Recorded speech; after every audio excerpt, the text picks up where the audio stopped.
नमस्कार दोस्तों, मेरा नाम दीपक शुक्ला है और हमारे चैनल अष्टावक्र गीता ज्ञान पर आपका हार्दिक स्वागत है। क्या कभी आपने अपने आप से ये प्रश्न पूछा है कि मैं आखिर कौन हूँ? क्या मैं ये शरीर हूँ? क्या मैं ये मन हूँ? क्या मैं ये बुद्धि हूँ? या फिर मैं इन तीनों में से कुछ भी नहीं हूं और मेरी पहचान तो कुछ और ही है। आज हम इसी प्रश्न को बहुत ही सरल और स्पष्ट रूप से जानने का प्रयास करेंगे। सबसे पहले हम मैं और मेरा में फर्क समझने का प्रयास करेंगे। उदाहरण के लिए, जैसे ही हम कहते हैं कि ये मेरी किताब है, वैसे ही हमको ये समझ आ जाता है कि किताब मुझसे अलग है, या फिर यूं कहें कि किताब जो है वो मैं से अलग है। ठीक उसी तरीके से जब हम कहते हैं कि ये मेरा शरीर है, तो उसका अर्थ यही हुआ कि शरीर जो है वो मैं से अलग है, क्योंकि जो मेरा है वो मैं नहीं हो सकता। ठीक उसी तरीके से जब हम कहते हैं कि ये मेरा मन है, तो इसका मतलब मन भी मैं से अलग है, अर्थात मन भी मैं नहीं है। इसका अर्थ ये हुआ कि जो वास्तविक मैं है वो हमारे शरीर और हमारे मन दोनों से अलग है, और इन दोनों को देखते हुए कहता है कि ये तो मेरा शरीर है, ये मेरा मन है। वही मैं ये अनुभव करता है कि हमारे नेत्र देख रहे हैं, वही मैं अनुभव करता है कि हमारे कान सुन रहे हैं, वही मैं ये अनुभव करता है कि हमारा दिल धड़क रहा है, वही मैं अनुभव करता है कि हमारे शरीर को किसी ने स्पर्श किया है।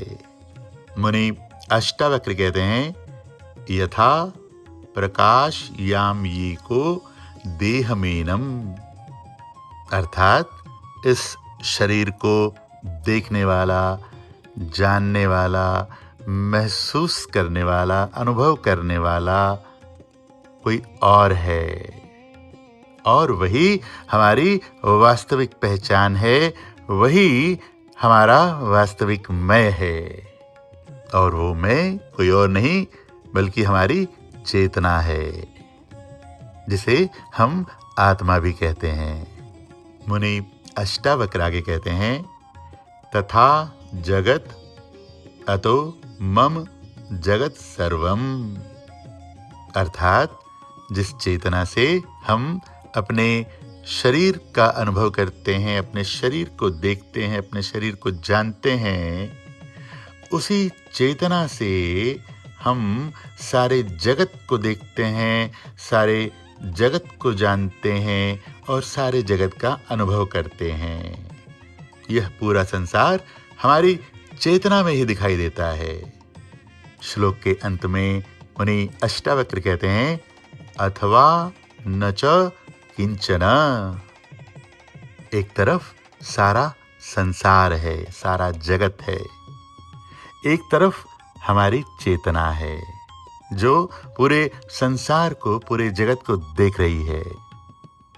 यहाँ ये समझना महत्वपूर्ण होगा कि हमारा अपना शरीर भी उसी जगत का हिस्सा है, हमारी चेतना से अलग है।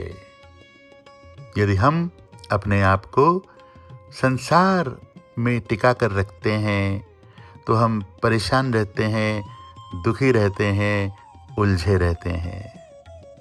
और दूसरी तरफ चेतना है जो हमारे शरीर को और पूरे संसार को देख रही है, और वो चेतना शांत है, अचल है, अडिग है। अपने आप को सांसारिक झमेलों से निकालकर अपनी चेतना में स्थित हो जाना ही परम शांति का मार्ग है। ऐसा करने के बाद भी हम अपने सारे सांसारिक कर्म पूरी तल्लीनता के साथ करते हैं, पूरी तन्मयता के साथ करते हैं, परंतु हम परिणाम और फल पूर्ण रूप से अस्तित्व पर छोड़ देते हैं। हम अपने कर्म चिंता मुक्त होकर करते हैं।